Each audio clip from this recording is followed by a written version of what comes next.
Success is not about climbing the ladder fastest. It's about knowing why you're climbing it in the first place. We now begin Skill Up Session 4 and the theme is the one that resonates with every dreamer in this room. Leadership and creating success with purpose. As CA students and future professionals, we are constantly preparing to lead, whether in firms, in startups, or in society. But what kind of leaders do we aspire to be? And what does success mean if it lacks significance?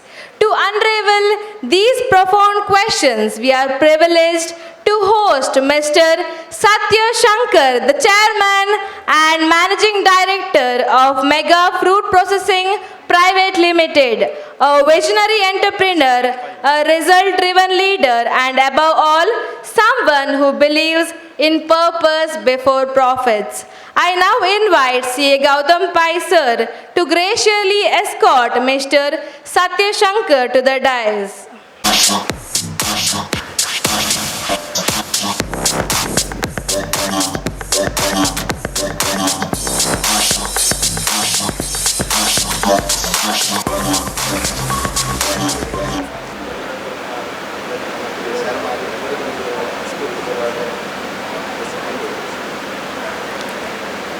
It is now my honor to introduce a visionary entrepreneur, a trailblazer from our very own soil, Mr. Satya Shankar, the Chairman and Managing Director of Mega Fruit Processing Private Limited. Born in the humble village of Bellary near Puttur, Mr. Satya Shankar's journey is nothing short of remarkable. From financing his first auto rickshaw through a government self-employment scheme to building a 800 crore enterprise, his life is a testament to a resilience, strategic vision, and relentless hard work.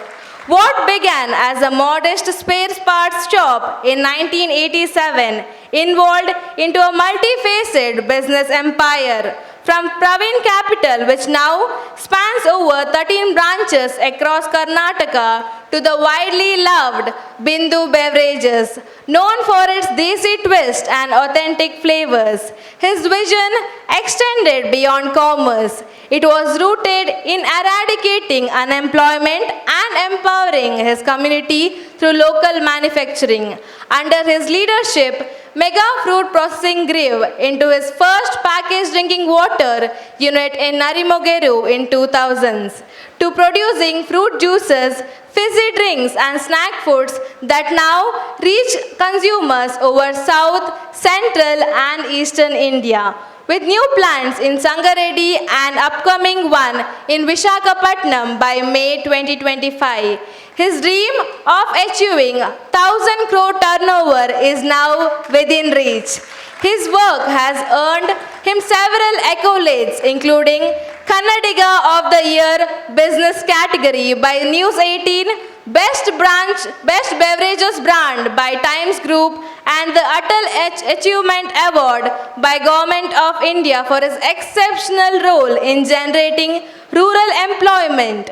He has also been honored for timely tax compliances, outstanding entrepreneurship, and excellence in MSME sector.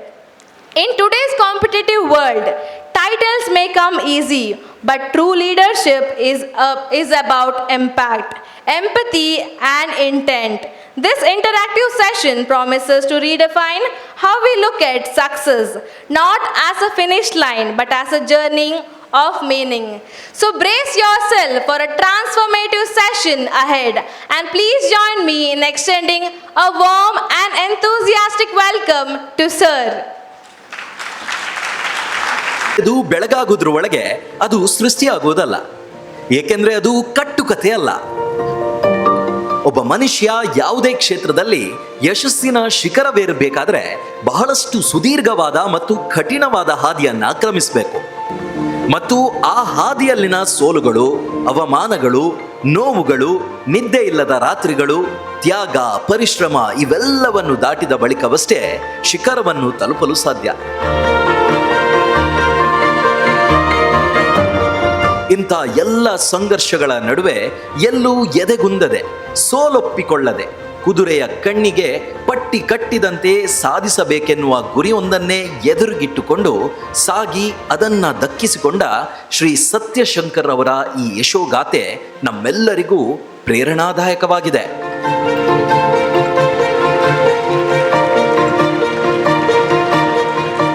ಅವರ ಬದುಕಿನ ಪಯಣದ ಹಾದಿಯಲ್ಲಿನ ಮೈಲುಗಲ್ಲುಗಳು ಹಲವು.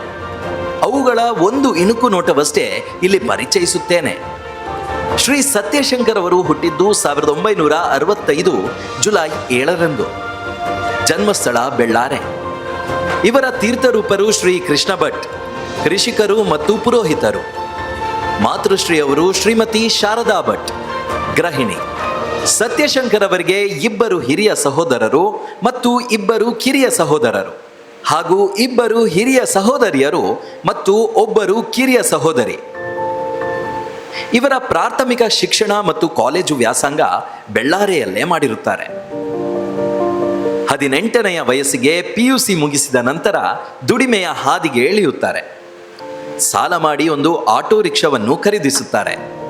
2 ವರ್ಷಗಳ ಬಳಿಕ taxi ಸರ್ವಿಸ್ಗೆಂದು ಒಂದು ambassador car ಖರೀದಿಸುತ್ತಾರೆ. ಇವರ ಕಠಿಣ ಪರಿಶ್ರಮ ಮತ್ತು ಛಲ ಇವರನ್ನು ಮತ್ತಷ್ಟು ಮುನ್ನುಗ್ಗುವಂತೆ ಮಾಡುತ್ತದೆ. 23ನೆಯ ವಯಸ್ಸಿಗೆ ಪ್ರವೀಣ್ ಆಟೋಮೊಬೈಲ್ಸ್ ತೆರೆಯುತ್ತಾರೆ. ಇದರ ಜೊತೆಗೆ ದೇಶದ ಪ್ರಮುಖ ನಾಮಾಂಕಿತ ಹೆಸರುಗಳುಳ್ಳ ಕಂಪನಿಗಳ ಚಕ್ರವನ್ನು ಮಾರುವ ಅಂಗಡಿಯನ್ನ ಆರಂಭಿಸುತ್ತಾರೆ. 1992ರಲ್ಲಿ ರಂಜಿತಾರವರು ಬಾಳ ಸಂಗಾತಿಯಾಗಿ ಸತ್ಯಶಂಕರ್ ಅವರ ಬದುಕನ್ನ ಪ್ರವೇಶಿಸುತ್ತಾರೆ. ರಂಜಿತಾರವರು ಉಪ್ಪಿನಂಗಡಿಯ ಕಾಂಚನ ಮೂಲದವರು. ಇವರ ತೀರ್ಥರೂಪರು ಕೃಷಿಕರು ಮತ್ತು ತಾಯಿ ಅಧ್ಯಾಪಕಿ. ಇವರಿಗೆ ಓರ್ವ ಹಿರಿಯ ಸಹೋದರ ಮತ್ತು ಇವರೊಂದಿಗೆ ಜನಿಸಿದ ಅವಳಿ ಸಹೋದರರಿದ್ದಾರೆ. ಶ್ರೀ ಸತ್ಯಶಂಕರ್ ಮತ್ತು ಶ್ರೀಮತಿ ರಂಜಿತಾರವರ ಅನುರೂಪದ ದಾಂಪತ್ಯದ ದ್ಯೋತಕವಾಗಿ 1993ರಲ್ಲಿ ಮಗಳು ಮೇಘಾ ಜನಿಸುತ್ತಾರೆ. ಅದರ ಮರು ವರ್ಷವೇ ಅಂದರೆ 1994ರಲ್ಲಿ ಪ್ರವೀಣ್ ಫಿನಾನ್ಸ್ ಎಂಬ ಹಣಕಾಸಿನ ಸಂಸ್ಥೆಯನ್ನ ಆರಂಭಿಸುತ್ತಾರೆ. ಅದೀಗ ಪ್ರವೀಣ್ ಕ್ಯಾಪಿಟಲ್ಸ್ ಪ್ರೈವೇಟ್ ಲಿಮಿಟೆಡ್ ಹೆಸರಿನಲ್ಲಿ ಚಾಲ್ತಿಯಲ್ಲಿದೆ. 1999ರಲ್ಲಿ ಇವರ ಬದುಕಿನಲ್ಲಿ ಕಿರಿಮಗಳು ಮಹಿಮಾ ಅವರ ಆಗಮನವಾಗುತ್ತದೆ. 2000ನೇ ಇಸ್ವಿಯಲ್ಲಿ ಕುಡಿಯುವ ನೀರಿನ ಘಟಕ ಬಿಂದುವನ್ನ ಆರಂಭಿಸುತ್ತಾರೆ. 2004ರಲ್ಲಿ ಪುತ್ರ ಮನಸ್ವಿತ್ ಅವರ ಜನನವಾಗುತ್ತದೆ. ಶ್ರೀ ಸತ್ಯಶಂಕರ್ ಅವರ ನಿರಂತರ ಪರಿಶ್ರಮದ ಕಾರಣ ಅವರ ಮಹತ್ವಾಕಾಂಕ್ಷೆಯ ಬಿಂದು 2012ರಲ್ಲಿ 100 ಕೋಟಿಯ ವಹಿವಾಟನ್ನು ದಾಖಲಿಸುತ್ತದೆ.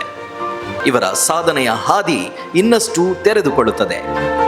ಅದು 2017ರ ಜನವರಿಯಲ್ಲಿ ಬಿಂದು ಕುಡಿಯುವ ನೀರಿನ ಘಟಕವನ್ನು ಹೈದರಾಬಾದ್ನಲ್ಲಿ ಆರಂಭಿಸುವ ಮೂಲಕ ಪರರಾಜ್ಯದಲ್ಲೂ ತಮ್ಮ ವ್ಯವಹಾರವನ್ನು ವಿಸ್ತರಿಸಿಕೊಳ್ಳುತ್ತಾರೆ.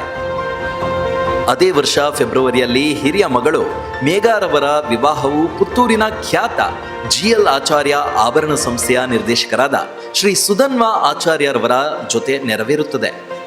ಇವರಿಬ್ಬರ ಮುದ್ದಿನ ರಾಜ್ಕುಮಾರಿ ಇಶಾಂಕ. ಅದೇ ವರ್ಷ ಇವರು ಬೆಂಗಳೂರಿನ ಯಶವಂತಪುರದಲ್ಲಿ ಒಂದು ಕಾರ್ಪೊರೇಟ್ ಕಚೇರಿಯನ್ನ ತೆರೆಯುವ ಮೂಲಕ ವ್ಯವಹಾರದ ರೆಕ್ಕೆಗಳನ್ನ ಇನ್ನಷ್ಟು ಚಾಚಿಕೊಳ್ಳುತ್ತಾರೆ. ಕಳೆದ ವ್ಯವಹಾರಿಕ ವರ್ಷ ಅಂದ್ರೆ 2024-25ರಲ್ಲಿ ಇವರ ಜೀವನದ ಪ್ರಮುಖ 2 ಮೈಲಿಗಲ್ಲುಗಳನ್ನ ಸ್ಥಾಪಿಸಿದ್ದಾರೆ. ಅದರಲ್ಲಿ ಮೊದಲನೆಯದ್ದು ಅವರ SG ಸಮೂಹ ಸಂಸ್ಥೆಯ ವಾರ್ಷಿಕ ವಹಿವಾಟು 850 ಕೋಟಿಗಳನ್ನು ದಾಟುತ್ತದೆ. ಆಟೋ ಚಾಲಕನಾಗಿ ತನ್ನ ವೃತ್ತಿ ಜೀವನವನ್ನು ಆರಂಭಿಸಿದ ಶ್ರೀ ಸತ್ಯಶಂಕರ್ ಅವರು ನಮ್ಮೆಲ್ಲರಿಗೆ ಆದರ್ಶಪ್ರಾಯರಾಗಿದ್ದಾರೆ. ಕನಸು ಎಲ್ಲರೂ ಕಾಣುತ್ತಾರೆ, ಕೆಲವರಿಗಷ್ಟೇ ಅದು ಈಡೇರಿಸಿಕೊಳ್ಳುವ ಛಾತಿ ಛಲ ಇರುತ್ತದೆ. ತಮ್ಮ ಅಂಗೈಯ ಅದೃಷ್ಟ ರೇಖೆಯನ್ನು ತಾನೇ ಬರೆಯುವಂತರಾಗುತ್ತಾರೆ. ಇಷ್ಟೆಲ್ಲ ನೀವು ಕೇಳಿದ್ದು ಯಾವುದೋ ಸಿನಿಮಾದ ಕಥೆ ಅಲ್ಲ, ನಮ್ಮ ನಡುವಿನ ಧೀಮಂತ ವ್ಯಕ್ತಿತ್ವದ ಶ್ರೀ ಸತ್ಯಶಂಕರ್ ಅವರದ್ದು. ಅವರ ವೈಯಕ್ತಿಕ ಆಸೆ ಅಭಿರುಚಿಗಳು ಏನೇನು ಎಂದು ತಿಳಿದುಕೊಳ್ಳೋಣ. ಶ್ರೀ ಸತ್ಯಶಂಕರ್ ಅವರಿಗೆ ದಕ್ಷಿಣ ಭಾರತದ ಸಿಹಿ ತಿನಿಸುಗಳು, ಅದರಲ್ಲೂ ಹೋಳಿಗೆ ಅಂದರೆ ಬಹಳ ಇಷ್ಟ. ಹಣ್ಣುಗಳಲ್ಲಿ ಮಾವು, ಹಲಸು ಇಷ್ಟ. ಇನ್ನು ತರಕಾರಿಗಳಲ್ಲಿ ಗುಳ್ಳ, ಬದನೆ, ಗುಜ್ಜೆ ತುಂಬ ಇಷ್ಟವಂತೆ. ಕುಟುಂಬದವರೊಂದಿಗೆ ಪ್ರಯಾಣಿಸುವುದು, ಹೊಸ ಹೊಸ ಸ್ಥಳಗಳ ಸುತ್ತಾಟ ಇವರ ಆಸಕ್ತಿಯ ಕ್ಷೇತ್ರದಲ್ಲೊಂದು. ಆಸ್ಟ್ರಿಯಾ ಇವರ ಮೆಚ್ಚಿನ ತಾಣ. ಪ್ರತಿನಿತ್ಯ ವಾರ್ತಾಪತ್ರಿಕೆ ಓದುವುದು ಇವರ ದಿನಚರಿಯಲ್ಲೊಂದು. ಶಾಸ್ತ್ರೀಯ ಸಂಗೀತವನ್ನು ಮತ್ತು ಗಜಲ್ಗಳನ್ನು ಆಲಿಸುವುದು ಇವರ ಪ್ರಿಯವಾದ ಹವ್ಯಾಸ. ಒಟ್ಟಿನಲ್ಲಿ ಶ್ರೀ ಸತ್ಯಶಂಕರರ ಬದುಕಿನ ಪ್ರಮುಖ ಘಟ್ಟಗಳನ್ನು ನಮ್ಮ ಬೊಗಸೆಯಲ್ಲಿ ಸಿಕ್ಕಿದಷ್ಟನ್ನು ನಿಮ್ಮ ಮುಂದೆ ಸುರಿದಿದ್ದೇವೆ. ಸಿಗಲಾರದಷ್ಟು ಅವರ ಸಾಧನೆ ಮತ್ತು ವ್ಯಕ್ತಿತ್ವ ಹಿರಿದಿದೆ. ಅವರ ಮುಂದಿನ ವೈಯಕ್ತಿಕ ಹಾಗೂ ವ್ಯಾವಹಾರಿಕ ಜೀವನ ಸುಂದರವಾಗಿರಲಿ, ಇನ್ನಷ್ಟು ಸಾಧನೆಗಳನ್ನು ಮಾಡುವಂತಾಗಲಿ. ಶ್ರೀ ಮಹಾಲಿಂಗೇಶ್ವರ ದೇವರು ಅವರಿಗೆ ಆರೋಗ್ಯ, ಆಯುಷ್ಯ, ಸಂತೋಷವನ್ನ ನೀಡಲಿ ಎಂದು ಹಾರೈಸೋಣ.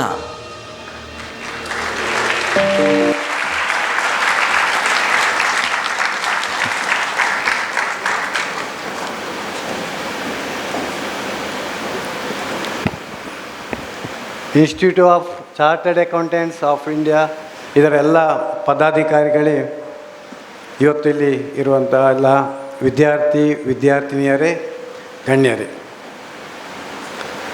ನನ್ನ ಸ್ಟೋರಿಯನ್ನೆಲ್ಲ ಇಲ್ಲಿ ಹೇಳಬೇಕಂತೇಳಿ ನಿಮ್ಮ ಪದಾಧಿಕಾರಿಗಳು ಮತ್ತು ಮಂದಿ ಹೇಳಿದರು. ಆದರೆ ಸ್ಟೋರಿಯೆಲ್ಲ ಇಲ್ಲಿ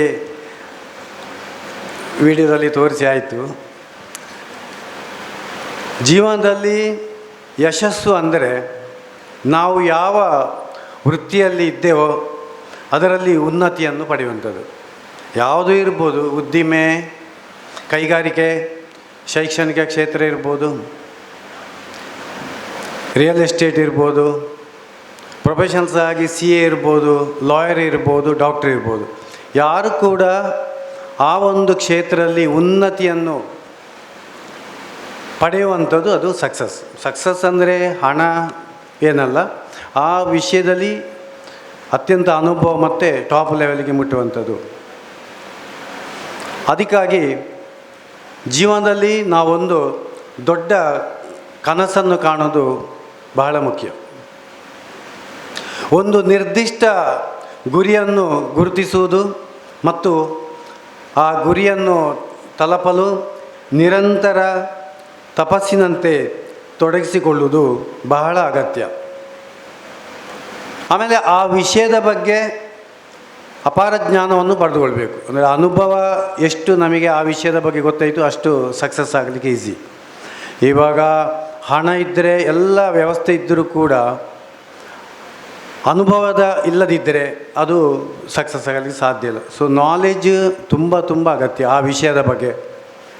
ಅನುಭವ ಇದ್ದರೆ ಹಣ ಬೇಡ, ಯಾರು ಬೇಡ. ಅನುಭವದ ಇದ್ದರೆ ಅದೆಲ್ಲ ತಂತಾನೆ ಬರುತ್ತೆ. ಸೊ ಅನುಭವ, ಅದರ ಬಗ್ಗೆ ಪಡ್ಕೊಳ್ಳೋದು, ಯಾವುದೇ ನಾವು ಒಂದು ವ್ಯವಹಾರ ಮಾಡಿದ್ರೆ ಅದರ ಬಗ್ಗೆ ಅಪಾರವಾದ ಜ್ಞಾನವನ್ನು ಪಡ್ಕೊಳ್ಳೋದು ಬಹಳವಾದ ಅಗತ್ಯ ಇದೆ. ಪಾಸಿಟಿವ್ ಥಿಂಕಿಂಗು ಬೇಕೇ ಬೇಕು. ನಾವು ಯಾವುದರಲ್ಲಿ ಕೂಡ ಪ್ರಾಬ್ಲಮಲ್ಲಿ ಕೂಡ, ಸವಾಲಲ್ಲಿ ಕೂಡ ನಾವು ಅವಕಾಶವನ್ನು ಕಂಡುಕೊಳ್ಬೋದು, ಬಹಳ ಅಗತ್ಯ. ಜೀವನದಲ್ಲಿ ಸವಾಲುಗಳು ಬರ್ತಾ ಇರ್ತದೆ, ಅದರಲ್ಲಿ ಕೂಡ ನಮಗೆ ಅವಕಾಶ ಏನು ಉಂಟು, ಅಲ್ಲಿ ನಮಗೇನು ಅದರಿಂದ ಪ್ರಯೋಜನ ಆಗ್ಬೋದು ಅಂತ ಪಾಸಿಟಿವ್ ಆಗಿ ನಾವು ಯೋಚಿಸುವುದು ಕೂಡ ಬಹಳ ಅಗತ್ಯ. ಮತ್ತು ರಿಸ್ಕ್ ತಗೊಳ್ಳೇಬೇಕು. ಸ್ವಲ್ಪ ಕ್ಯಾಲ್ಕುಲೇಷನ್, ಲೆಕ್ಕಾಚಾರದ ರಿಸ್ಕನ್ನು ಕೂಡ ನಾವು ಜೀವನದಲ್ಲಿ ತಗೊಳ್ಬೇಕು. ಹಾಗಿದ್ದರೆ ಮಾತ್ರ ನಾವು ನಿಧಾನವಾಗಿ, ಹಂತವಾಗಿ ನಾವು ಮುಂದೆ ಬರಲು ಸಾಧ್ಯ ಇದೆ. ಬೆಸ್ಟ್ ಕ್ವಾಲಿಟಿ ಇರಬೇಕು. ಯಾವುದರಲ್ಲಿ ನಮ್ಮ ಪ್ರೊಫೆಷನಲ್ಸ್ ಇರ್ಬೋದು, ನಮ್ಮ ಪ್ರಾಡಕ್ಟ್ ಇರ್ಬೋದು, ನಮ್ಮ ಸರ್ವಿಸ್ ಇರ್ಬೋದು, ಅದರಲ್ಲಿ ಬೆಸ್ಟ್ ಅತ್ಯುನ್ನತ ಕ್ವಾಲಿಟಿಯನ್ನು ಕೂಡ ನಾವು ಕೊಡುವಂಥದ್ದು ಗ್ರಾಹಕರಿಗೆ ಅಗತ್ಯ. ನಿರಂತರವಾಗಿ ಒಳ್ಳೆಯ ಒಂದು ಸೇವೆ ಕೊಡುವಂಥದ್ದು ಸರ್ವಿಸ್ ಇರಬೇಕು. ಈಗ ಒಂದು ಬೆಸ್ಟ್ ಪ್ರಾಡಕ್ಟ್ ಒಂದು ಇದ್ದರೂ ಕೂಡ, ಕ್ವಾಲಿಟಿ ಇದ್ದರೂ ಕೂಡ, ಅದೊಂದು ಲಭ್ಯತೆ ಇಲ್ಲದಿದ್ದರೆ ನಿರಂತರವಾಗಿ ಆ ಪ್ರಾಡಕ್ಟು ಸಕ್ಸಸ್ ಆಗಲಿಕ್ಕೆ ಸಾಧ್ಯ ಇಲ್ಲ. ಆ ಒಂದು ಸಂಸ್ಥೆ ಮುಂದೆ ಹೋಗಲಿಕ್ಕೆ ಸಾಧ್ಯತೆ ಕಷ್ಟ ಇದೆ. ಅಂದರೆ ನಿರಂತರವಾಗಿ ಆ ಒಂದು ಪ್ರಾಡಕ್ಟನ್ನು ನಾವು ಸರ್ವಿಸ್ ಕೊಡ್ತಾ ಇರಬೇಕು. ಒಂದು ಆಫೀಸ್ ಆದರೂ ಇರ್ಬೋದು, ಒಮ್ಮೆ ಬರೋದು ಒಮ್ಮೆ ಇಲ್ಲ. ಡಾಕ್ಟ್ರ್ ಇರ್ಬೋದು, CA ಇರ್ಬೋದು, ಯಾರು ಕೂಡ. ಆದರೆ ಬೆಳಿಗ್ಗೆಯಿಂದ ಸಂಜೆವರೆಗೆ ನಿರಂತರವಾಗಿ ಅಲ್ಲಿ ಆಫೀಸ್ ಓಪನ್ ಇರಬೇಕು, ಸರ್ವಿಸ್ಸು ಇರಬೇಕು. ಹಾಗಿದ್ದರೆ ಸ್ಲೋ ಆಗಿ ಕಸ್ಟಮರ್ ಜಾಸ್ತಿ ಆಗ್ತಾರೆ, ಬಿಸ್ನೆಸ್ ಜಾಸ್ತಿ ಆಗುತ್ತೆ.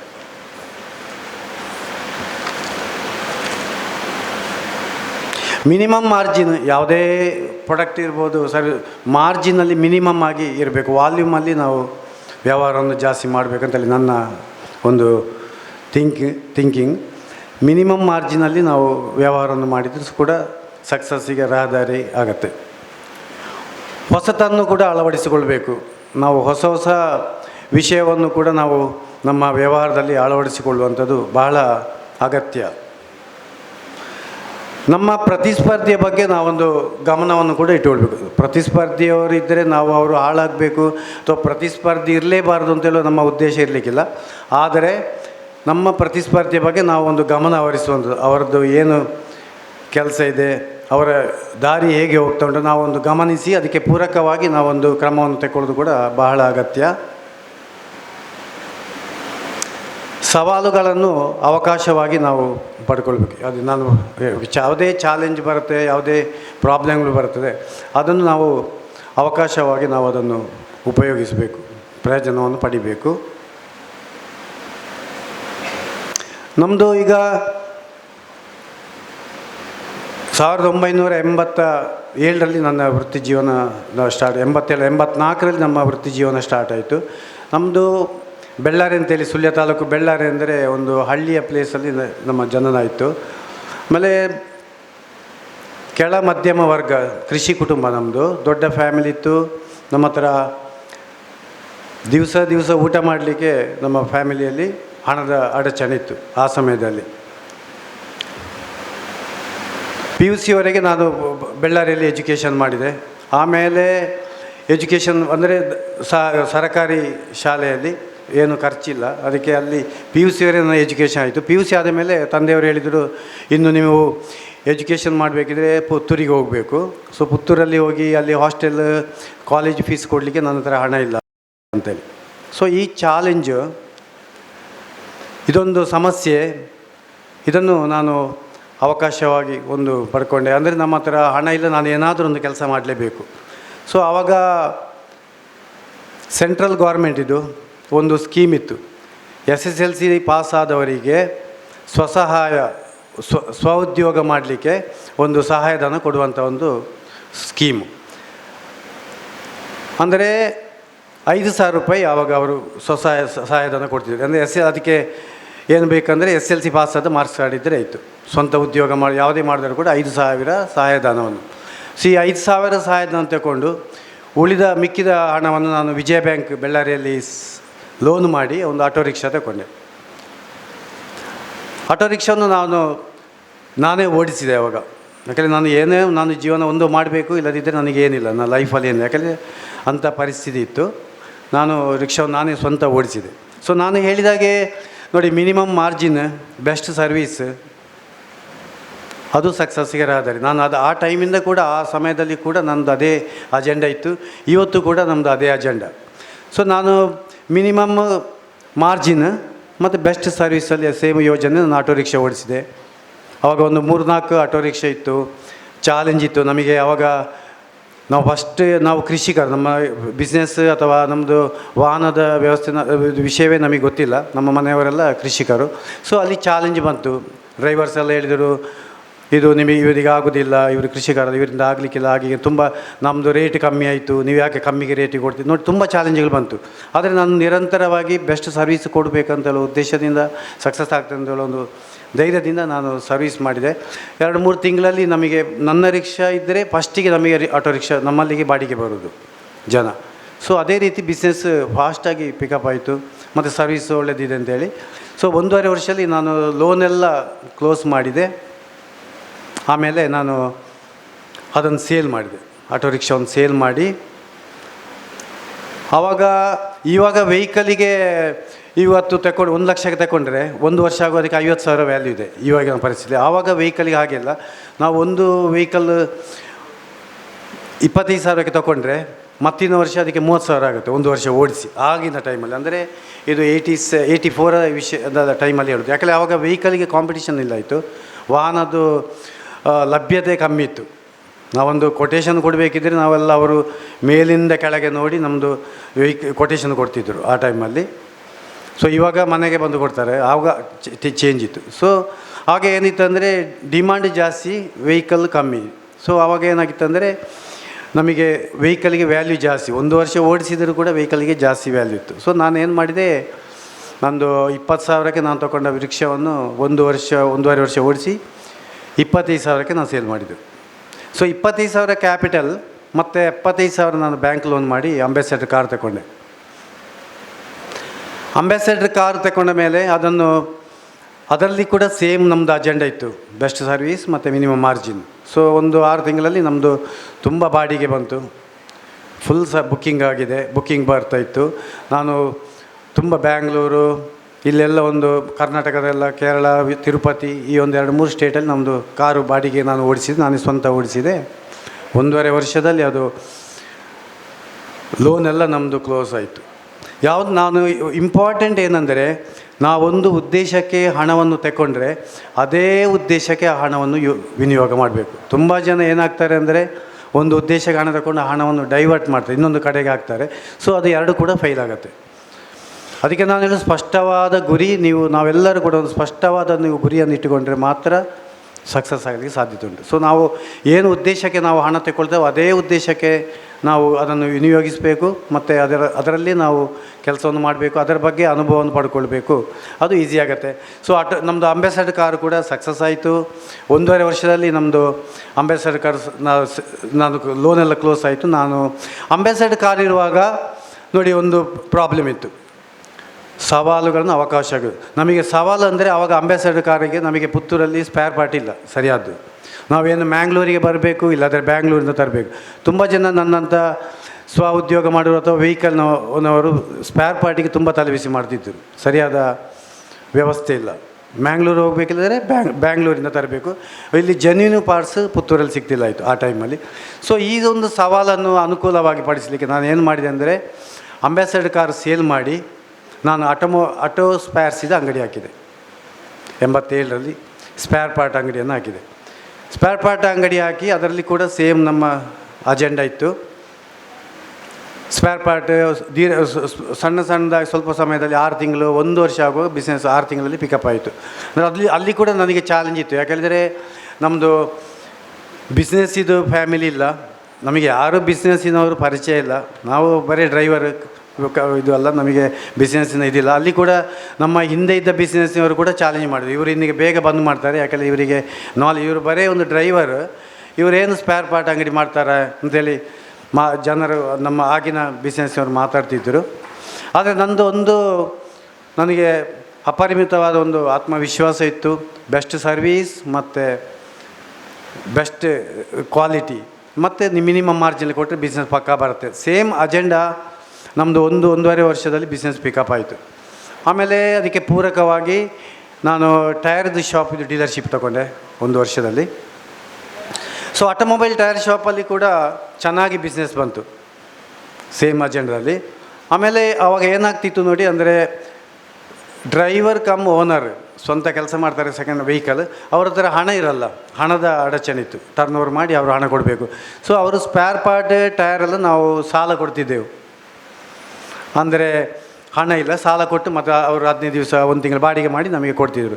ಸೇಮ್ ಅಜೆಂಡಾ ನಾವು ಚೆಕ್ ತಗೊಂಡು ಸಾಲ ಕೊಡ್ತಿದ್ದೆವು, ಟೈರ್ಸ್ ಮತ್ತು ಸ್ಪೇರ್ಸ್. ಸೊ ನಾವು ಸೇಮ್ ಸಿಸ್ಟಮಲ್ಲಿ ನಾವು ಪ್ರವೀಣ್ ಫೈನಾನ್ಸ್ ಕಾರ್ಪೊರೇಷನ್ ಅಂತೇಳಿ ಒಂದು ಫೈನಾನ್ಸ್ ಕಂಪನಿ ಮಾಡಿದ್ವಿ. ಯಾಕೆಂದರೆ ಅಲ್ಲಿ ಸೆಕೆಂಡ್ ಹ್ಯಾಂಡ್ ವೆಹಿಕಲ್ಸ್ ಮತ್ತು ಡ್ರೈವರ್ ಕಮ್ ಓನರ್ ಅಂಥವರಿಗೆ ವಾಹನಕ್ಕೆ ಲೋನ್ನ ಕೊಡುವ ಇದಿಲ್ಲ ಇತ್ತು, ಹಣ ಸಿಗುವ ವ್ಯವಸ್ಥೆ ದುರ್ಬಲವಿತ್ತು. ಸೊ ಇವಾಗಾಗಿ ಆ ಟೈಮಲ್ಲಿ ಕೂಡ ಇವತ್ತಿನಾಗೆ ಬ್ಯಾಂಕಿದು ಕಾಂಪಿಟೀಷನ್ ಆಗಿ ಲೋನ್ ಕೊಡ್ತಿಲ್ಲ ಇತ್ತು. ಇವಾಗ ನಮಗೆ ಬ್ಯಾಂಕಿನವ್ರ ಬಗ್ಗೆ ಎಲ್ಲ ನಮ್ಮ ಮನೆಗೆ ಬಂದು ಕೊಡ್ತಾರೆ. ಆವಾಗ ನಾವು ಲೋನು ಕೇಳಿ ಅಂದರೆ ನಾವು ವೆಯ್ಟ್ ಮಾಡಬೇಕು ಹೊರಗೆ. ಇದು ನಾನು ಹೇಳೋದು 25-30 ವರ್ಷ ಹಿಂದೆ ಹೇಳೋದು, 94ರಲ್ಲಿ ನಾವು ಹೊರಗೆ ವೆಯ್ಟ್ ಮಾಡಬೇಕು, ಒಂದು ಅರ್ಧ ಗಂಟೆ ನಿಂತರೆ ಮತ್ತೆ ಮ್ಯಾನೇಜರ್ ಕರೆಯೋದು, ಮತ್ತೆ ಮೇಲಿಂದ ಕೆಳಗೆ ನೋಡ್ತಾರೆ ಅವರು, ಹೇಗೆ ನೀವು ಕಟ್ತೀರಾ, ಅದು ತುಂಬ 1,000 ಕ್ವಶ್ಚನ್. ಬ್ಯಾಂಕಲ್ಲಿ ಹಣ ಸಿಗೋದಂದರೆ ತುಂಬ ದುರ್ಲಭ. ಅದು ಹೊಸ ವೆಹಿಕಲಿಗಂತೂ ಕೊಡ್ತಿದ್ದರು, ಸೆಕೆಂಡ್ ಹ್ಯಾಂಡ್ ವೆಹಿಕಲಿಗೆ, ಹಳೆ ವೆಹಿಕಲಿಗೆ ಲೋನು ಸಿಗೋದು ದುರ್ಲಭ ಇತ್ತು. ಸೊ ಇದೇ ಒಂದು ಚಾಲೆಂಜನ್ನು ನಾನು ಅವಕಾಶವಾಗಿ ನಾನು ಏನು ಮಾಡಿದೆ ಅಂದರೆ, ಸೆಕೆಂಡ್ ಹ್ಯಾಂಡ್ ವೆಹಿಕಲಿಗೆ ಫೈನಾನ್ಸ್ ಇದು ವ್ಯವಸ್ಥೆಯನ್ನು ಸ್ಟಾರ್ಟ್ ಮಾಡಿದೆ 94ರಲ್ಲಿ. ಸೇಮ್ ಪರಿಚಯದವರು ನಮ್ಮ ಒಟ್ಟಿಗೆ ಕೆಲಸ ಮಾಡಿದ ಪರಿಚಯದವರು ಡ್ರೈವರ್ ಕಮ್ ಓನರ್ಸ್ ಇದ್ದರು. ಆಮೇಲೆ ಬೇರೆ ಬೇರೆ ಕಸ್ಟಮರ್ ಇದ್ದರು. ನಾವು ಸ್ಲೋ ಆಗಿ ನಾವು ಪ್ರವೀಣ್ ಕ್ಯಾಪಿಟಲ್ ಅಂತೇಳಿ ಒಂದು ಪ್ರವೀಣ್ ಫೈನಾನ್ಸ್ ಕಾರ್ಪೊರೇಷನ್ ಅಂತೇಳಿ ಒಂದು ಸಂಸ್ಥೆಯನ್ನು ಹುಟ್ಟಾಕಿದ್ದು 94ಅಲ್ಲಿ. ಸೊ ಬಿಸ್ನೆಸ್ ಪಿಕಪ್ ಆಯಿತು. 2000 ಆಗುವಾಗ ನಮಗೆ ಬಿಸ್ನೆಸ್ ಒಳ್ಳೆಯದಾಗಿ ಬಂತು, ಪ್ರಾಫಿಟಲ್ಲಿತ್ತು. ಆದರೆ ಪುತ್ತೂರಲ್ಲಿ ಒಂದು ಉದ್ಯೋಗ ಬೇಕಾದರೆ ಯುವಕ ಯುವತಿಯರಿಗೆ ಅವರು ಮ್ಯಾಂಗ್ಳೂರು ಬರಬೇಕು, ಇಲ್ಲಾದರೆ ಬ್ಯಾಂಗ್ಳೂರು ಹೋಗಬೇಕು, ಇಲ್ಲಾದರೆ ಮುಂಬೈ ಹೋಗಬೇಕು. ಪುತ್ತೂರಲ್ಲಿ ಉದ್ಯೋಗ ಅವಕಾಶ ಬಹಳ ವಿರಳ. ಯಾವುದೇ ಒಂದು ಇಂಡಸ್ಟ್ರಿ ಪುತ್ತೂರಲ್ಲಿ ಇಲ್ಲ. ತಮಗೆಲ್ಲ ಗೊತ್ತಿರ್ಬೋದು. ಓನ್ಲಿ ಅಗ್ರಿಕಲ್ಚರ್ ಬೇಸ್, ಅದು ಇಂಡಸ್ಟ್ರಿ ಇಲ್ಲ, ಉದ್ಯೋಗ ಅವಕಾಶ ಇಲ್ಲ. ಸೊ ಇದನ್ನು ಮಾಡ್ಕೊಂಡು ನಮ್ಮ ಊರಿನ ಯುವಕರಿಗೆ ಉದ್ಯೋಗದ ಒಂದು ಅವಕಾಶ ಕ್ರಿಯೇಟ್ ಮಾಡಬೇಕಂತ ನನಗೆ ಒಂದೇನೋ ಒಂದು ಮನಸ್ಸಲ್ಲಿ ಒಂದು ಸಂಕಲ್ಪ ಮಾಡಿ ನಾವು 2000 ಇಸವಿಯಲ್ಲಿ ನಾವು ಬಿಂದು ಪ್ಯಾಕೇಜ್ ಡ್ರಿಂಕಿಂಗ್ ವಾಟರ್ ಅಂತೇಳೋ ಸಂಸ್ಥೆಯನ್ನು ಸ್ಟಾರ್ಟ್ ಮಾಡಿದೆ. ಫೈನಾನ್ಸ್ ನಮ್ಮದು ನಡೀತಾ ಇತ್ತು. ಅದರ ಜೊತೆಗೆ ನಾವು ಯಾಕಂದರೆ ಫೈನಾನ್ಸಲ್ಲಿ ಅಷ್ಟು ಜಾಬ್ ಕ್ರಿಯೇಷನ್ ಆಗಲ್ಲ. ಇವಾಗ ಕೂಡ ನಮ್ಮದು 15-20 ಬ್ರ್ಯಾಂಚ್ ಇದೆ, ಒಂದು 350 ಕೋಟಿ ವ್ಯವಹಾರ ಇದೆ. ಆದರೆ ಅಲ್ಲಿ 180 ಜನ ಇದ್ದಾರೆ ಅಷ್ಟೇ. ಯಾಕಂದರೆ ಅಲ್ಲಿ ಅಷ್ಟು ಉದ್ಯೋಗ ಅವಕಾಶ ಇಲ್ಲ. ಸೊ ಅದಕ್ಕಾಗಿ ನಾನು ಉದ್ಯೋಗ ಒಂದು ಕ್ರಿಯೇಟ್ ಮಾಡಬೇಕಂತ ಹೇಳಬೇಕು. ಒಂದು ಇಂಡಸ್ಟ್ರಿ ಬಿಂದು ವಾಟ್ರ್ ಯಾಕೆ ಸ್ಟಾರ್ಟ್ ಮಾಡಿದೆ, ತುಂಬ ಜನಕ್ಕೆ ವಾಟ್ರ್ ಯಾಕೆ ನೀವು ಸ್ಟಾರ್ಟ್ ಮಾಡಿದ್ದೀರಿ. ಸೊ ಒಂದು ಉದ್ದಿಮೆ ನಿಮಗೆ ಸಿ ಅವರಿಗೆ ಆಲ್ರೆಡಿ ಗೊತ್ತಿದೆ. ಒಂದು ಉದ್ದಿಮೆ ಸಕ್ಸಸ್ ಆಗಬೇಕಿದ್ರೆ ಅದರ ಹತ್ತಿರದಲ್ಲಿ ರಾ ಮೆಟೀರಿಯಲ್ ಮತ್ತು ಮಾರ್ಕೆಟ್ ವಿತರಣಾ ವ್ಯವಸ್ಥೆ ಹತ್ತಿರದಲ್ಲಿ ಇದ್ದರೆ ಅಷ್ಟು ಅದು ಸಕ್ಸಸ್ ಆಗಲಿಕ್ಕೆ ಈಸಿ. ಸೊ ನಮ್ಮ ಊರಲ್ಲಿ ಅಂತೂ ನಮ್ಮದು ಪುತ್ತೂರು ತಾಲೂಕು 2 ಲಕ್ಷ ಪಾಪ್ಯುಲೇಷನ್, 2-2.5 ಲಕ್ಷ. ಸೊ ದೊಡ್ಡ ಮಾರ್ಕೆಟ್ ಅಂತೂ ಸಾಧ್ಯವಿಲ್ಲ, ದೊಡ್ಡ ಸೇಲ್ಸ್ ಬೇಸ್ ಅಲ್ಲಿ ಇಲ್ಲ. ಆದರೆ ಅಟ್ಲೀಸ್ಟ್ ರಾ ಮೆಟೀರಿಯಲ್ ಆದರೂ ಒಳ್ಳೆಯದು ಸಿಗುತ್ತೆ ಅಂತ ಹೇಳೋ ಉದ್ದೇಶದಿಂದ ನಮ್ಮ ಊರಿನ ನೀರು ಭಾಳ ಒಳ್ಳೆಯದು. ಯಾಕಂದರೆ ಇಲ್ಲಿ ಮಳೆ ಜಾಸ್ತಿ ಇದೆ, ಗ್ರೀನರಿ ಜಾಸ್ತಿ ಇದೆ, ನೀರಿನ ಕ್ವಾಲಿಟಿ ಒಳ್ಳೆಯದಿದೆ. ಬ್ಯಾಂಗ್ಳೂರು ಅಥವಾ ಬೇರೆ ಕಡೆ ನೋಡಿದರೆ ನಮ್ಮದು TDS ಕಮ್ಮಿದೆ, ವಾಟರ್ ಕ್ವಾಲಿಟಿ ಚೆನ್ನಾಗಿದೆ. ಸೊ ಇಲ್ಲಿಯ ನೀರು ಯಾವುದೇ ಕಂಪನಿಯ ದಕ್ಷಿಣ ಕನ್ನಡದ ನೀರಿನ ಟೇಸ್ಟು ನಮಗೆ ಬೇರೆ ಎಲ್ಲಿ ಕೂಡ ಈ ಟೇಸ್ಟ್ ಸಿಗಲಿಕ್ಕೆ ಸಾಧ್ಯತೆ ಇಲ್ಲ. ಸೊ ಈ ಒಂದು ಉದ್ದೇಶ ಸಕ್ಸಸ್ ಆಗುವಂಥ ಉದ್ದೇಶದಿಂದ ನಾನು ನೀರಿನ ಫ್ಯಾಕ್ಟ್ರಿಯನ್ನು ಸ್ಟಾರ್ಟ್ ಮಾಡಿದೆ. ಅದಕ್ಕೆ ಪೂರಕವಾಗಿ ಮತ್ತೆ ನಾವು ಯಾವುದಾದ್ರು ಹೊಸತನ್ನು ಒಂದು ಅಳವಡಿಸಿದರೆ, ಹೊಸತಾಗಿ ಒಂದು ಪ್ರಾಡಕ್ಟನ್ನು ಇಂಟ್ರೊಡ್ಯೂಸ್ ಮಾಡಿದರೆ ಅದು ಸಕ್ಸಸ್ ಆಗಲಿಕ್ಕೆ easy. So orange, Cola, lemon colours ಎಲ್ಲ ಅವಾಗಿತ್ತು. ಅದಕ್ಕೆ ನೀರು ಕೂಡ ನಮ್ಮದು ಎಲ್ಲರದಿದೆ. ನಾನು ಒಂದು ಉದ್ದಿಮೆ ಸ್ಟಾರ್ಟ್ ಮಾಡಿದೆ ವಾಟ್ರಲ್ಲಿ. ಆಮೇಲೆ ಹೊಸದಾಗಿ ಏನಾದ್ರು ಮಾಡಬೇಕು ಅನ್ನೋ ಉದ್ದೇಶದಿಂದ ನಾನು ಒಂದು ಬಿಂದು ಜೀರಾ ಅಂತೇಳಿ ಜೀರಾ ಫ್ಲೇವರ್ನು ಪ್ರಥಮವಾಗಿ ನಾವು ಭಾರತ ದೇಶದಲ್ಲಿ ಅದನ್ನು ಇಂಟ್ರೊಡ್ಯೂಸ್ ಮಾಡಿದ್ವಿ 2002ರಲ್ಲಿ. ಇವತ್ತು ನಮ್ಮ ಸಂಸ್ಥೆಯನ್ನು ಗುರುತಿಸುವುದು ಪ್ರವೀಣ್ ಕ್ಯಾಪಿಟಲ್ ಅಂತೇಳಿ ಯಾರು ಜಗತ್ತು ಗುರುತಿಸುವುದಿಲ್ಲ, ಅಥವಾ ಸತ್ಯಶಂಕರ್ ಅಂತೇಳಿ ಯಾರು ಗುರುತಿಸುವುದಿಲ್ಲ. ಬಿಂದು ಜೀರಾವನ್ನು ಜಗತ್ತು ಗುರುತಿಸ್ತದೆ. ಎಲ್ಲಿ ನೀವು ಇಲ್ಲಿಂದ ದಿಲ್ಲಿವರೆಗೆ ಹೋದರೂ ಕೂಡ ಬಿಂದು ಜೀರಾ ಅಂದರೆ ನಿಮಗೆ ಪ್ರತಿಯೊಬ್ಬರು ಮಾತಾಡ್ತಾರೆ. ಯಾಕೆ ಬಿಂದು ಜೀರಾವನ್ನು ಮಾತಾಡ್ತಾನೆ, ನಾನು ಮುಂಚೆ ಹೇಳಿದಾಗೆ ಹೊಸದಾಗಿ ನಾವು ಯಾವುದೇ ಒಂದು ಕೆಲಸವನ್ನು ಶುರು ಮಾಡಿದರೆ, ಹೊಸದಾಗಿ ಯಾವುದೇ ಒಂದು ಉತ್ಪನ್ನವನ್ನು ಸ್ಟಾರ್ಟ್ ಮಾಡಿದರೆ, ಹೊಸದಾದ ಒಂದು ಐಡಿಯಾವನ್ನು ನಾವು ಇಂಪ್ಲಿಮೆಂಟ್ ಮಾಡಿದರೆ ಫಸ್ಟಿಗೆ ಚಾಲೆಂಜ್ ಬರ್ತದೆ. ಆಮೇಲೆ ಅದು ಸಕ್ಸಸ್ ಆದರೆ ಬಹಳ ದೊಡ್ಡ ಸಕ್ಸಸ್ ಅದು. ಸೊ ಅದಕ್ಕೆ ಜ್ವಲಂತ ಉದಾಹರಣೆ ನಮ್ಮ ಬಿಂದು ಜೀರಾ. ಇವತ್ತೆಲ್ಲ ರುಚಿ ಕೂಡ ಜೀರಾ ಒಂದು 200-300 ಕಂಪನಿಯಿಂದ ಜಾಸ್ತಿ ಇವತ್ತು ಭಾರತ ದೇಶದಲ್ಲಿ ಜೀರಾವನ್ನು ಪ್ರಾಡಕ್ಟನ್ನು ಮಾಡ್ತಾಯಿದ್ದಾರೆ. ಜೀರಾ ಫ್ಲೇವರೇ ಈಗ ಎಲ್ಲರೂ ಕೂಡ ಪೆಪ್ಸಿ ಕೋಕು ಕೂಡ ಜೀರಾ ಫ್ಲೇವರ್ದು ಪ್ರಾಡಕ್ಟ್ ಉಂಟು. ಸೊ ಪ್ರಥಮವಾಗಿ ಭಾರತ ದೇಶದಲ್ಲಿ ನಾವು ಅದನ್ನೊಂದು ಕ್ರಿಯೇಟ್ ಮಾಡಿದ್ದು. ಸೊ ಯಾವುದೇ ಒಂದು ನಾನು ಎಲ್ಲ ವಿದ್ಯಾರ್ಥಿನಿಯವರು ನಿಮಗೆ ಹೇಳೋದು, ನಿಮ್ಮ ಒಂದು ಪ್ರೊಫೆಷನಲ್ಸ್ ವರ್ಕಲ್ಲಿ ಕೂಡ ನೀವು ಹೊಸದಾಗಿ ಏನಾದ್ರು ಒಂದು ಸರ್ವಿಸ್ ಕೊಡೋದು, ಹೊಸದಾದ ಒಂದು ಯೋಜನೆ ಮಾಡಿ. ಅದು ಫಸ್ಟಿಗೆ ಚಾಲೆಂಜ್ ಆಗುತ್ತೆ ನಿಮಗೆ, 1-2-3 ವರ್ಷ ನಿಮಗೆ ಚಾಲೆಂಜ್ ಆಗ್ತದೆ. ನಮ್ಮದು ಕೂಡ ಜೀರಾ ನಮ್ಮದು ಮಾಡುವಾಗ ಫಸ್ಟಿಗೆ ಒಂದು 2-3 ಇಯರ್ಸ್ ನಮಗೆ ತುಂಬ ಚಾಲೆಂಜ್ ಆಯಿತು. ನಾವು 150 ಕೇಸು ಪ್ರೊಡಕ್ಷನ್ ಮಾಡಿದರೆ 75 ಕೇಸು ವಾಪಸ್ ಬರೋದು. ಶಾಪಿನವ್ರು ಹೇಳಿದ್ರು, ನಿಮಗೇನು ಹುಚ್ಚಿಡ್ದಿದ್ದ, ನೀವು ಏನು ಆರೆಂಜ್ ಕೋಲೆಲ್ಲ ಮಾಡಿ, ಇದು ಕಷಾಯದಾಗಿದೆ, ಇದು ಯಾರು ಜನ ಕುಡಿತಾರೆ, ಇದು ನಿಮ್ಮದು ಫೈಲ್ ಅಂತೇಳಿ, ಇದು ನಿಮ್ಮದು ಆಗೋದಿಲ್ಲ, ಸಕ್ಸಸ್ ಆಗಲ್ಲ ಅಂತ ಶಾಪಿನವರು ಕೂಡ ಹೇಳಿದ್ರು. ತುಂಬ ಜನ ಹೇಳಿದ್ರು ಇದು ಸಕ್ಸಸ್ ಆಗಲ್ಲ, ನೀವು ವಾಪಸ್ ತಗೊಂಡೋಗಿ. ಆದರೆ ಬಲವಾದ ಒಂದು ಆತ್ಮವಿಶ್ವಾಸ ಇದ್ದರೆ ನಮ್ಮ ಹತ್ರ ಆಗ್ತದೆ ಅಂತ ಹೇಳುವ ಒಂದು ಗ್ಯಾರಂಟಿ ಇದ್ದರೆ, ವಿಶ್ವಾಸ ಇದ್ದರೆ ಅದು ಸಕ್ಸಸ್ ಆಗುತ್ತೆ. ಸೊ ನನಗೆ ನಮ್ಮ ಪ್ರಾಡಕ್ಟ್ ಬಗ್ಗೆ ಅಪರಿಮಿತ ವಿಶ್ವಾಸ ಇತ್ತು. ಹಾಗೆ ಆಗತ್ತೆ ಅಂತೇಳಿ. ಸೊ ಮತ್ತೆ ನಾವು ರಿಟರ್ನ್ ಮತ್ತೆ ಕೊಟ್ಟೆವು ಮತ್ತು ಸ್ಲೋ ಆಗಿ ಜನ ಕುಡಿಲಿಕ್ಕೆ ಶುರು ಮಾಡಿದರು. ಅದರಿಂದ ಪ್ರಯೋಜನವನ್ನು ಪಡ್ಕೊಂಡ್ರು. ಆಮೇಲೆ ಜನ ಮತ್ತೆ ನಮಗೆ ದೊಡ್ಡ ಅಡ್ವರ್ಟೈಸ್ಮೆಂಟ್ ಕೊಟ್ಟರೆ ನಮಗೆ ಇದು ಯಾವತ್ತೇ 1,000 ಕೋಟಿ ಆಗ್ತಿತ್ತು. ಆದರೆ ನಮ್ಮ ಹತ್ರ ಅಷ್ಟು ಕ್ಯಾಪಿಟಲ್ ಇಲ್ಲ, ಹಣ ಇಲ್ಲ. ಸೊ ಜನ ಒಬ್ಬರಿಂದ ಒಬ್ಬರಿಗೆ ಹೇಳಿ ಅದು ಹಾಗೇ ಪ್ರಚಾರ. ನಿತಿನ್ ಅವರು ಮೋಹನ್ರಿಗೆ ಹೇಳು, ಮೋಹನ್ರು ಇನ್ನೊಬ್ಬರಿಗೆ ಹೇಳು, ಹಾಗೆ ಹೇಳಿ ಇದು ಒಳ್ಳೆಯದುಂಟು ನೋಡು ಮರೆ ಹೊಸ ಹಾಗೆ ಹೇಳಿ ಬಾಯಿನ ಬಾಯಿಗೆ ಹೋಗಿ ನಮ್ಮದು ಸ್ಪ್ರೆಡ್ ಆಗಲಿಕ್ಕೆ ಸ್ಟಾರ್ಟ್ ಆಯಿತು. 2002 ನಾವು ಸ್ಟಾರ್ಟ್ ಮಾಡಿದರೆ ನಮ್ಮದು ಜೀರಾ ಹೆಸರು ಬರಲಿಕ್ಕೆ 2012, ಅಂದರೆ 10 ವರ್ಷ ತೊಗೊಂಡಿದೆ. 10 ಇಯರ್ಸ್ ಮೇಲೆ ಅದು ಮತ್ತೆ ಅದು ಮುಂದೆ ಹೋಗಲಿಕ್ಕೆ ಶುರು ಆಗಿದೆ. ಸೊ ಅದನ್ನು ಹೊಸದಾಗಿ ಮಾಡಿದಾಗ, ಸಪೋಸ್ ನಾನು ಆರೆಂಜ್ ಕೋಲಾ ಲೆಮನ್ ಇದೇ ಮಾಡಿದರೆ ಅದು 1 ವರ್ಷದಲ್ಲಿ ಸೇಲ್ ಆಗ್ತಿತ್ತು, ವಾಲ್ಯೂಮ್ ಅಂತೂ ಬರ್ತಿತ್ತು. ಆದರೆ ಇವತ್ತಿಗೂ ಕೂಡ ನಮ್ಮದು ಸತ್ಯಶಂಕರ್ ಅಂದರೆ ಬಿಂದು ಕೋಲಾ ಯಾರಿಗೂ ಸಹ ಗೊತ್ತಿಲ್ಲ ಆಯಿತು. ಯಾಕೆಂದರೆ ಪೆಪ್ಸಿ ಕೋಕಿನವರು ಅದರಲ್ಲಿ ಲೀಡರ್ ಇದ್ದಾರೆ. ನಾವು ಅದರೊಟ್ಟಿಗೆ ನಾವು ಸರದಿಯಲ್ಲಿ ಹೋದರೆ ನಾವು ಹಿಂದೆ ಇರ್ತೇವೆ ನೋಡಿ. ನೀವು ಯಾವತ್ತೂ ಕೂಡ ನೋಡಿ ಲೈಫಲ್ಲಿ ನೀವು ಒಬ್ಬರೇ ಹಿಂದೆ ಹೋದರೆ ನೀವು ಅದರ ಹಿಂದೆ ಹೋಗಬೇಕಲ್ಲ. ಆವಾಗ ನಾವು ಬೇರೆ ರಸ್ತೆ ನೋಡಿದರೆ ಮಾತ್ರ ನಾವು ಇನ್ನೊಬ್ಬರಿಂದ ಮುಂದೆ ಹೋಗಲಿಕ್ಕೆ ಸಾಧ್ಯ ಉಂಟು.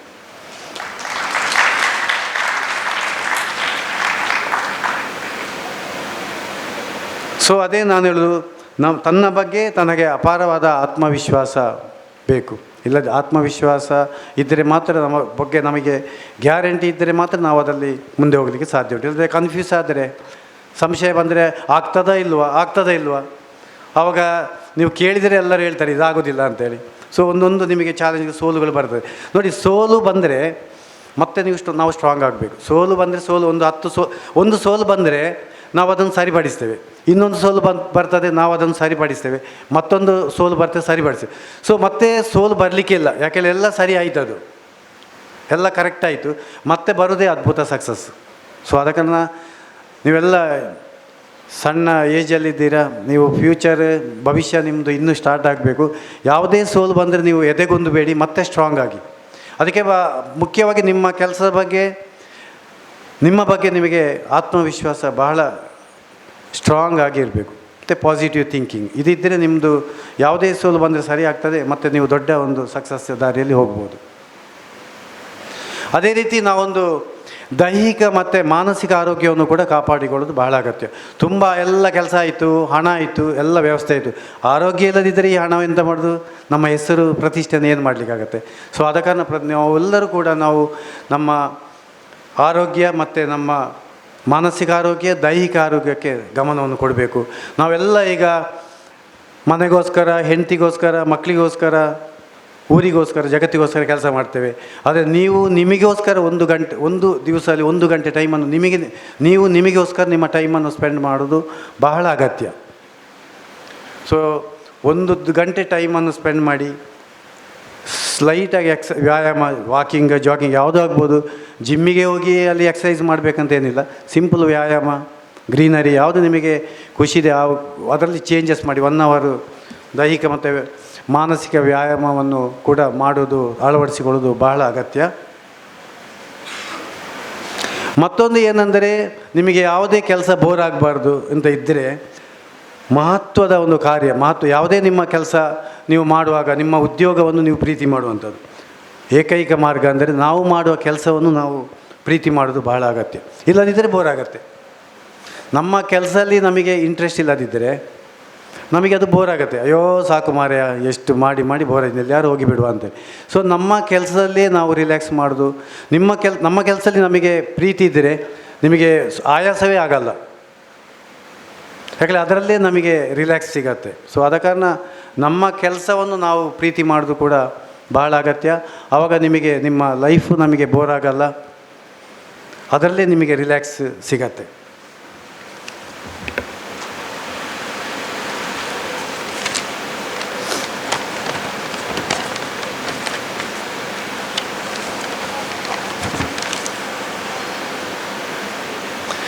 ನಮ್ಮ ಜೀವನದ ಚಾಲಕರು ನಾವೇ. ಯಾಕಂದರೆ ನಾವು ಎಲ್ಲಿ ಹೋಗಬೇಕು, ಏನಾಗಬೇಕು ಅಂತ ಹೇಳುವ ನಮ್ಮ ಜೀವನ ಗಾಡಿಯ ಡ್ರೈವರ್ ನಾವೇ. ಯಾಕಂದರೆ ನಾವು ಎಲ್ಲಿ ಹೋಗಬೇಕು, ಯಾವ ದಿಕ್ಕಿಗೆ ಹೋಗಬೇಕು ಅನ್ನುವ ಥಿಂಕಿಂಗ್ ನಮ್ಮ ಹತ್ರ ಇರ್ತದೆ. ನಾವು ನಮ್ಮ ಸೋಲಿಗೆ ಅಥವಾ ನಮ್ಮ ಗೆಲುವಿಗೆ ನಾವು ಬೇರೆಯವರನ್ನು ದೂರಬಾರ್ದು, ಪ್ರಯೋಜನ ಇಲ್ಲ. ಯಾಕಂದರೆ ನಮ್ಮ ನಮ್ಮ ವೆಹಿಕಲ್ನ ಡ್ರೈವರ್ ನಮ್ಮ ಕಾರ್ ನಾವೇ ಓಡಿಸಿದಾಗೆ ನಮ್ಮ ಜೀವನವನ್ನು ನಾವೇ ಓಡಿಸುವವರು ಫೈನಲ್ ಆಗಿ. ಆದ ಕಾರಣ ನಾವು ಸರಿಯಾದ ದಿಕ್ಕಿಗೆ ಆಲೋಚನೆ ಮಾಡಿ ಸರಿಯಾದ ಒಂದು ದೃಷ್ಟಿಯನ್ನು ಇಟ್ಟುಕೊಂಡು ನಾವು ಮುಂದೆ ಸಾಗಿದರೆ ನಾವು ಸಕ್ಸಸ್ ಆಗಲಿಕ್ಕೆ ಸಾಧ್ಯ ಉಂಟು. ನಮ್ಮ ಸೋಲಿಗೆ ನಾವು ಬೇರೆಯವರನ್ನು ಖಂಡಿತವಾಗಿ ಹೇಳಬಾರ್ದು. ಯಾಕಂದರೆ ನಮ್ಮ ಜೀವನದ ಚಕ್ರ ನಮ್ಮ ಕೈಯಲ್ಲಿದೆ, ನಾವೇ ಚಾಲಕ, ನಮ್ಮದೇ ಇದಿದೆ. ಮತ್ತು ಸ್ಟ್ರೆಂತ್ ಬಲ ಅಂದರೆ ನೋಡಿ ಸಾಮರ್ಥ್ಯದಿಂದ ಬರುವುದಲ್ಲ, ಅದು ಸಂಕಲ್ಪದಿಂದ. ನಮ್ಮ ಹತ್ರ ಒಂದು ಸ್ಟ್ರಾಂಗ್ ಒಂದು ವಿಷನ್, ಒಂದು ಸಂಕಲ್ಪ, ಗುರಿ ಇದ್ದರೆ ಅದೇ ನಮ್ಮದು ಬಲ, ಸ್ಟ್ರೆಂತ್.